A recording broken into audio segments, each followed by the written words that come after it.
Assalamualaikum warahmatullahi wabarakatuh. Perkenalkan, nama saya Milza Mulyani Putri dengan NIM 23129341. Di sini saya berasal dari Prodi Pendidikan Guru Sekolah Dasar. Baik, di sini saya akan membahas tentang pengertian belajar menurut teori behavioristik. Menurut teori behavioristik, belajar adalah perubahan tingkah laku sebagai akibat dari adanya interaksi antar stimulus dan respon. Dengan kata lain, belajar merupakan bentuk perubahan yang dialami siswa dalam hal kemampuannya untuk bertingkah laku dengan cara yang baru sebagai hasil interaksi antara stimulus dan respon. Selanjutnya saya akan menjelaskan tentang tokoh-tokoh aliran behavioristik. Di antaranya adalah yang pertama, teori belajar menurut Thorndike. Menurut Thorndike, belajar adalah proses interaksi antara stimulus dan respon. Stimulus adalah apa yang merangsang terjadinya kegiatan belajar seperti pikiran, perasaan, atau hal-hal lain yang ditangkap melalui alat indera. Sedangkan respon adalah reaksi yang dimunculkan peserta didik ketika belajar yang dapat pula berupa pikiran, perasaan, atau gerakan atau tindakan. Jadi, perubahan tingkah laku akibat kegiatan belajar dapat berwujud konkret, yaitu yang dapat diamati, atau tidak konkret, yaitu yang tidak dapat diamati. Yang kedua, teori belajar menurut Watson. Watson mendefinisikan belajar sebagai proses interaksi antara stimulus dan respon, namun stimulus dan respon yang dimaksud harus dapat diamati atau observable dan dapat diukur. Jadi, walaupun dia mengakui adanya perubahan-perubahan mental dalam diri seseorang selama proses belajar, namun dia menganggap faktor tersebut sebagai hal yang tidak perlu diperhentikan karena tidak dapat diamati.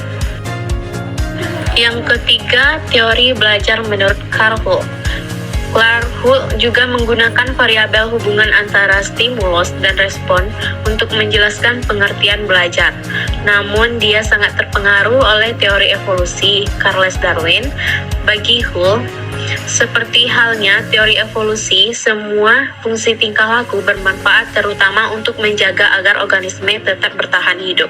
Oleh sebab itu, Hull mengatakan kebutuhan biologis atau drive dan pemuasan kebutuhan biologis drive reduction adalah penting dalam menempati posisi sentral dalam kegiatan seluruh manusia. Yang keempat, teori belajar menurut Edwin Guthrie.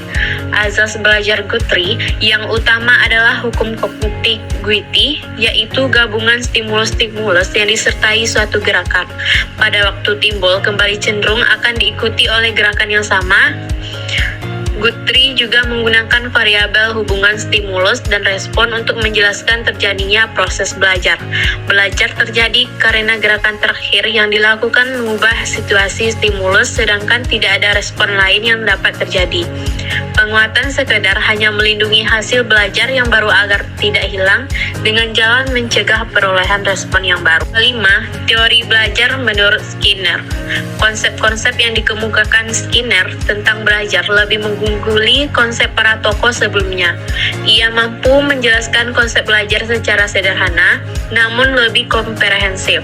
Menurut Skinner, hubungan antara stimulus dan respon yang terjadi melalui interaksi dengan lingkungannya, yang kemudian menimbulkan perubahan tingkah laku, tidaklah sesederhana yang dikemukakan oleh tokoh-tokoh sebelumnya.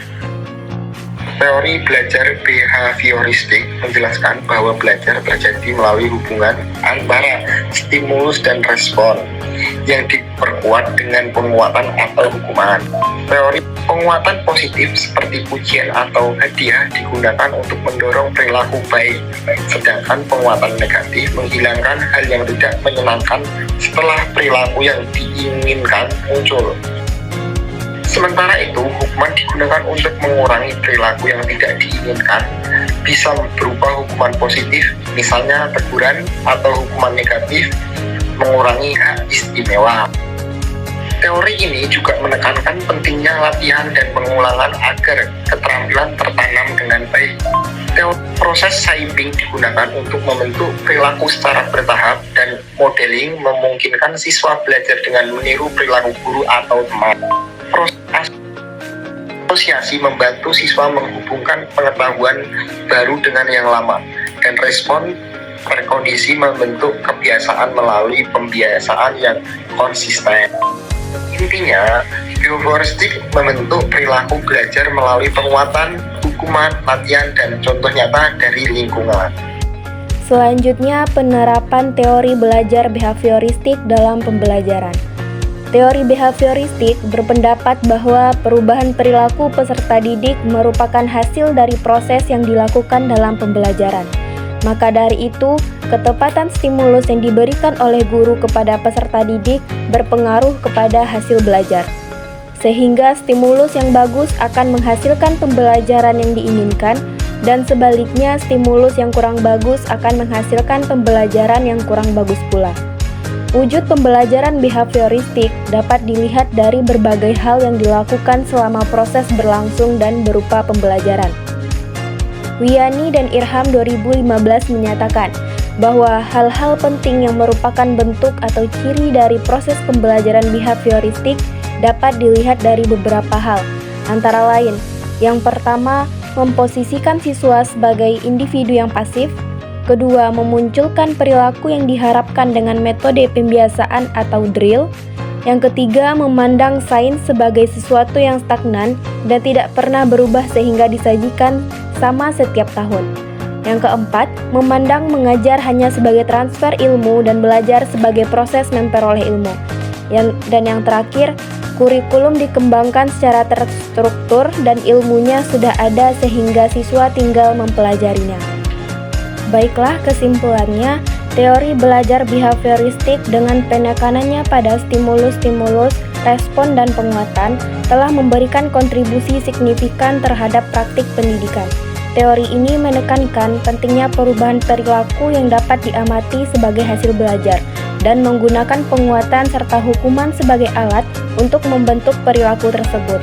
Para tokoh seperti Thorndike, Watson, Frame, Guthrie, dan Skinner telah mengembangkan berbagai konsep yang relevan dalam konteks pembelajaran.